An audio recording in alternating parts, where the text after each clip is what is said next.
एक बार फिर से डोला सर्वर का मिजाज और आज फिर से ऑनलाइन अटेंडेंस बनाने में शिक्षकों को करनी पड़ी समस्याओं का समाधान।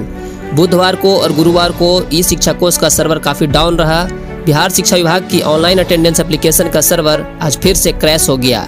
एप्लीकेशन ओपन नहीं होने के कारण शिक्षकों को समस्याओं का सामना करना पड़ रहा है। शिक्षक इसको लेकर काफ़ी आक्रोश में भी हैं। रोज रोज सर्वर की समस्या आने से शिक्षकों को मानसिक तनाव का सामना करना पड़ रहा है। आखिर कब तक इस तरह शिक्षकों को मानसिक रूप से प्रताड़ना झेलनी होगी। 1 महीने के बाद भी सुचारू रूप से काम नहीं कर रही है ऑनलाइन अटेंडेंस का एप्लीकेशन। सुबह सुबह ऑनलाइन हाजिरी न बनने के कारण शिक्षक मानसिक रूप से उलझ जाते हैं, जिससे इसका प्रभाव बच्चों की शिक्षा पर भी पड़ता है।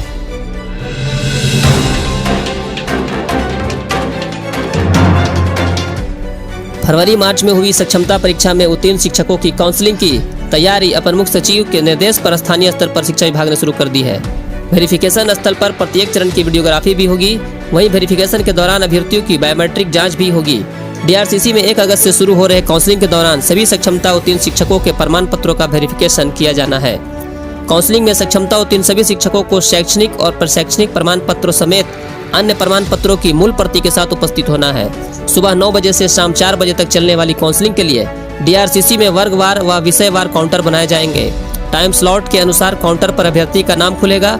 वेरिफिकेशन स्थल पर अभ्यर्थी को अपने आधार कार्ड रजिस्टर्ड मोबाइल नंबर के साथ पहुंचना होगा, जिस पर SMS और ई शिक्षा कोष मोबाइल ऐप के माध्यम से टाइम स्लॉट की सूचना दी जाएगी। वेरिफिकेशन स्थल पर प्रवेश का आधार भी यही होगा। वेरिफिकेशन के लिए निर्धारित टाइम स्लॉट में अनुपस्थित रहने वाले अभ्यर्थियों के लिए वेरिफिकेशन समाप्ति की निर्धारित तिथि के बाद अलग से तिथि व टाइम स्लॉट निर्धारित की जाएगी।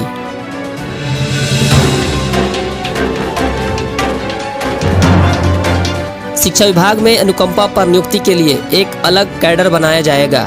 इसे लेकर एक नियमावली तैयार की जा रही है, जिसे जल्द ही राज्य कैबिनेट से स्वीकृति ली जाएगी। कैबिनेट की स्वीकृति के बाद राज्य में यह लागू हो जाएगा।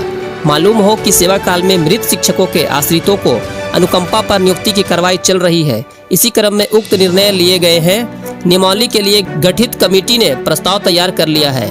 विभिन्न जिलों के 6000 से अधिक अनुकंपा के मामले लंबित हैं। इनकी नियुक्ति के लिए अलग कैडर बनाने का प्रस्ताव है। आश्रितों की योग्यता के आधार पर उनसे काम लिया जाएगा। अनुकंपा पर नियुक्ति के मामले लंबे समय से लंबित हैं।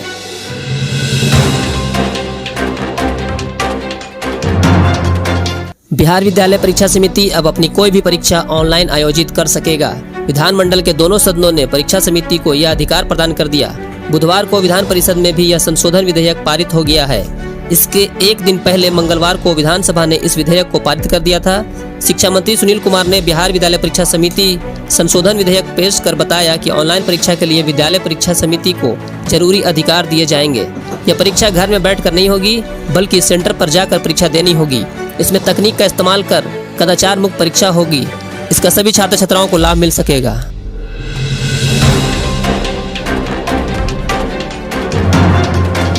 विधानसभा ने बुधवार को बिहार लोक परीक्षा यानी अनुचित साधन निवारण विधेयक 2024 पर मुहर लगा दी। अब पेपर लीक में दोषी पाए जाने पर 3 से 10 साल तक की सजा होगी और 1 करोड़ का जुर्माना भी देना होगा। पेपर लीक के आरोप में पकड़े जाने पर जेल जाना तय है, क्योंकि नए कानून में सभी अपराध संज्ञेय व गैर जमानती होंगे। भोजन अवकाश के बाद सदन में संसदीय कार्य मंत्री विजय कुमार चौधरी ने इस विधेयक को पेश करते हुए कहा कि पेपर लीक को लेकर पहले भी कानून बने थे, लेकिन वे प्रभावी नहीं थे, इसलिए यह सख्त कानून लाया गया है। बीते कुछ वर्षों में 16 राज्यों में पेपर लीक से संबंधित 48 मामले आए हैं।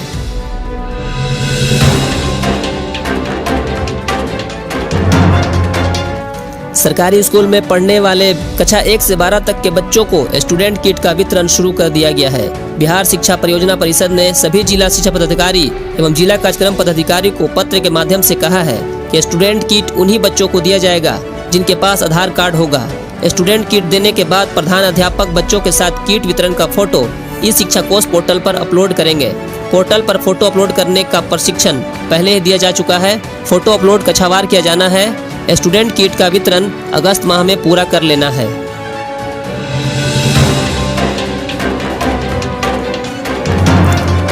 सरकारी स्कूल में पढ़ने वाले बच्चों पर घर से लेकर स्कूल तक का विशेष ध्यान दिया जाएगा। पिछले दिनों जिला पदाधिकारी डॉक्टर चंद्रशेखर सिंह के साथ जिला शिक्षा कार्यालय के अधिकारियों की हुई बैठक में शिक्षकों के अभिभावकों से लगातार संवाद स्थापित करने का निर्देश दिया गया है। निर्देश दिया गया कि स्कूल में नामांकित बच्चों के अभिभावकों से शिक्षक नियमित रूप से संवाद करेंगे। अभिभावकों से जानकारी लेंगे कि बच्चे कितनी देर घर पर पढ़ाई करते हैं, स्कूल से मिले होमवर्क पूरा करते हैं या नहीं। जिला शिक्षा कार्यालय ने स्कूलों के प्रधानाध्यापकों को निर्देशित किया है कि प्रत्येक शनिवार को कक्षावार अभिभावकों का बुलाकर उनसे बात करें। स्कूल में क्या पढ़ाई हो रही है, बच्चों का वर्ग में कैसा व्यवहार रहता है और पढ़ाई में कितने सक्षम है, इसकी जानकारी शिक्षक अभिभावक को देंगे।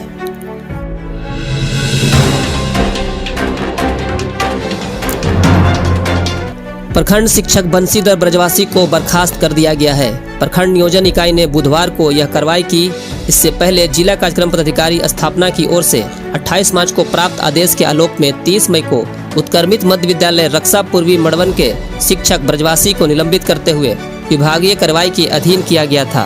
विभागीय कार्रवाई के संचालन के लिए प्रखंड पंचायती राज पदाधिकारी मड़वन को संचालन एवं बीईओ मड़वन को उप स्थापन पदाधिकारी बनाया गया था। 23 जुलाई को अंतिम प्रतिवेदन दिया।